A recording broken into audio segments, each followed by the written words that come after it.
প্রিয় ভিউয়ার্স, আসসালামু আলাইকুম। সবাই কেমন আছেন? তো দেখতে পাচ্ছেন আমার সামনে জিগজ্যাগ, এটা জিগজ্যাগ লাইন।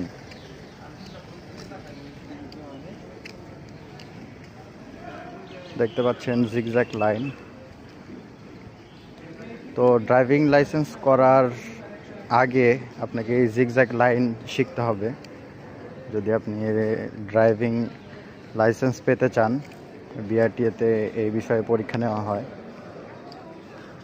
আপনার প্র্যাকটিক্যালে এই জিগজ্যাগ এই লাইন ক্রস করে যেতে হয়, একবার সামনে যেতে হয়, আবার রিভার্স করে আসতে হয়। এটা এই জিগজ্যাগ পাস করতে পারলেই আপনারা ড্রাইভিং লাইসেন্স পেয়ে যাবেন। যদি এই লাইন পার হয়ে যায় তাহলে আর আপনারা বাদ পড়ে যাবেন, আপনারা ড্রাইভিং লাইসেন্স আর পাবেন না।